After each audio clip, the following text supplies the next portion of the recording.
I can't imagine my life without coffee. I'm not obsessed with it, but having a cup of morning coffee has become a ritual for me. A daily ritual that keeps me grounded no matter what country I'm staying, which I change quite often lately. Just recently I moved from Georgia to my new home country in Southeast Asia. I had 2 layovers on the way with enough time for leaving the airports, so I came up with a little objective for this moving trip. Try some great local coffee in each country I visit and tell you a story about that.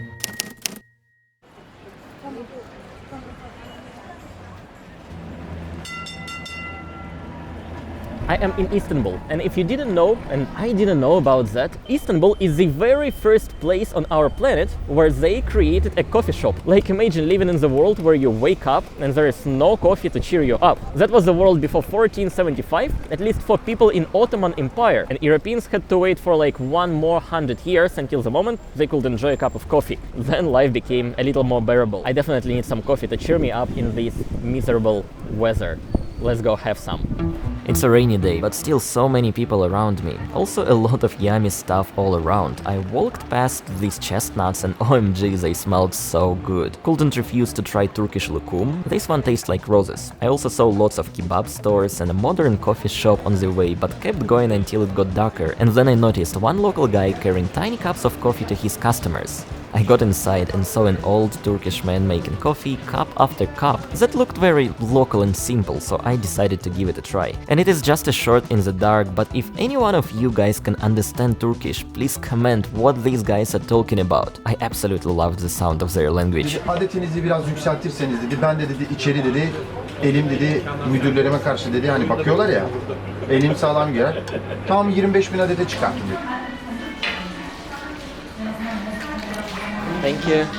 This setup is sick, like I'm feeling I'm in a YouTube filming studio instead of just normal coffee shop. But I am in a traditional coffee shop, which brings me quite high level of social anxiety, but anyway, we come here to try some unique coffee, we're gonna try that. So what makes Turkish coffee that different? The way it's prepared requires extra fine coffee grind, even smaller grind than people use for espresso. To brew a delicious cup of Turkish coffee, you start by measuring a small cup of water and adding a teaspoon of Turkish coffee along with a dash of sugar. Stir it well and bring it to boil on a very low heat, and when the foam begins to rise, carefully pour it into a cup, then return the coffee to the heat until it boils up for a few more seconds. Delicious cup of Turkish coffee is ready. And by the way, this Kuru Kahvesi Mehmet Efendi is my favorite Turkish coffee brand. I hope they don't mind me using a part of their video. And that's what I got for 45 Turkish lira, a tiny cup of Turk Kahvesi, medium sugar, and also this tiny cup of water. Every single coffee shop in Turkey serves you a cup of water if you order a cup of Turkish coffee. Strong smell. Strong taste too, a little bit sweet, as I asked for medium sugar. You either can ask for no sugar or a lot of sugar or medium sugar. Today I got medium. To be honest with you, this coffee cup was just okay. Not bad, but definitely this place is not going to be in my go-to list in Istanbul. Now it's time to take a long flight that will take us 8,000 kilometers to the east. We are going to South Korea for Dalgona coffee.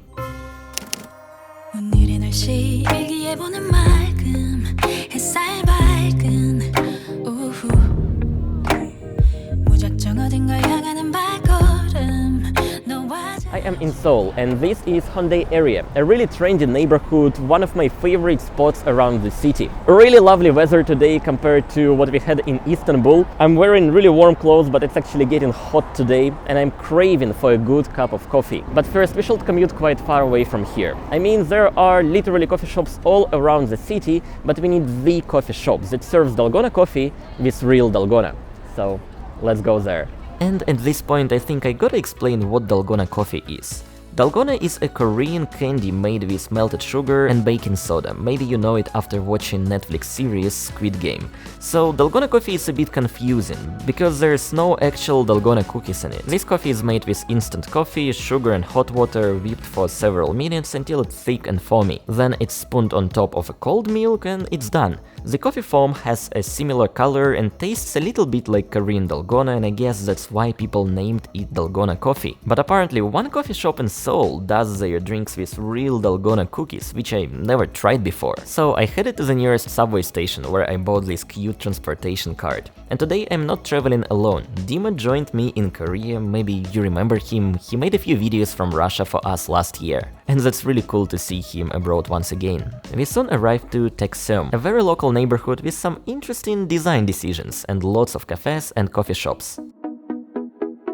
Our place is named Cha, which actually means tea in most of Asian languages, but they surely serve some coffee here. By the way, I really liked their signboard. That's an easy way to learn a few Korean letters. Like you see all words written not just in English, but has some Korean letters in it. So a really brief lesson of Korean alphabet. This one is P, Kopi, Dalgona, Drip, Cha, Milk, Tea, Dessert.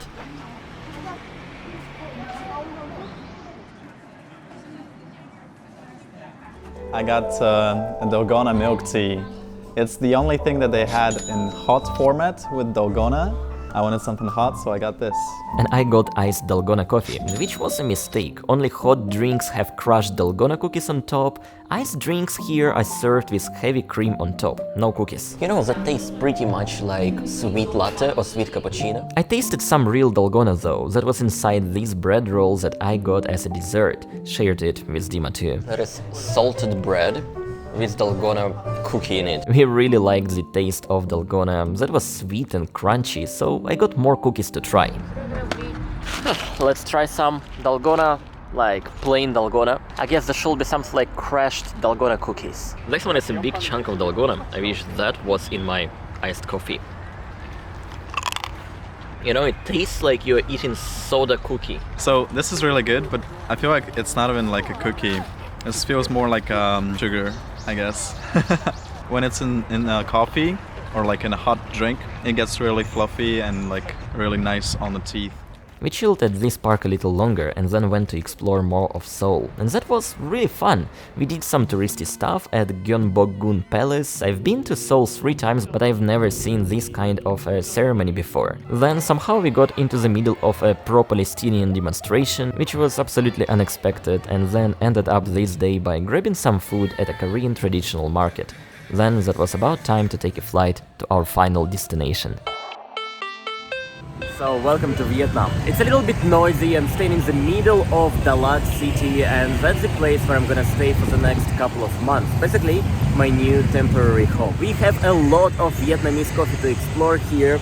Vietnam is incredible about coffee, and for me it took really long time to decide what to show you first. But yesterday I went to one tiny coffee shop and I absolutely loved the coffee and the vibe of that place. So I'm gonna go there, meet my Vietnamese friend, and hopefully learn more about local coffee. Let's take a ride there.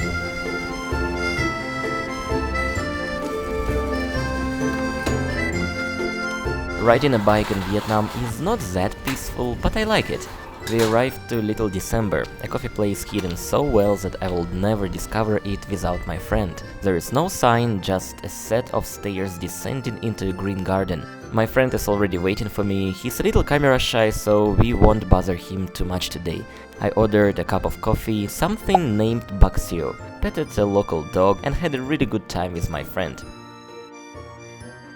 So the coffee I'm gonna have today is Vietnamese bạc xỉu. It's served in a very beautiful way with layers, but I'm gonna just mix it because otherwise there's no way I taste it as I'm supposed to taste it. Sometimes I use a shot of espresso for making this bạc xỉu coffee. Sometimes I use a Vietnamese traditional way, café phin, instead of espresso, but the result is more or less the same. There's a strong shot of coffee together with a large amount of regular milk and condensed milk. For one shot of espresso there's like 25 grams of condensed milk and 75 grams of regular milk. It's a little bit too sweet for me, so every time when I order it I ask for reduced condensed milk. I ask for the same here, so let's give it a try.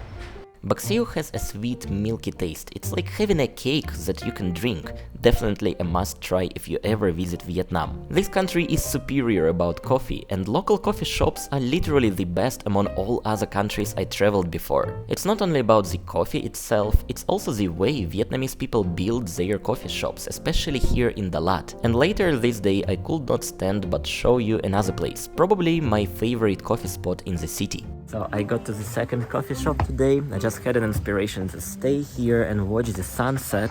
and show you Cafe Denda, which is Vietnamese black iced coffee, my second favorite in this country. The way they prepare this Vietnamese iced coffee at this particular coffee place is they first make a shot of espresso, 100% locally grown Robusta coffee beans, add a lot of ice, and you have a cup of Vietnamese iced coffee, which has a very specific flavor. Like for me, the flavor tastes really nice, but that is strong and also a little bit oily. There's no literal oil in the coffee, but that's the way, that's the words that I can use to describe it. A little bit oily.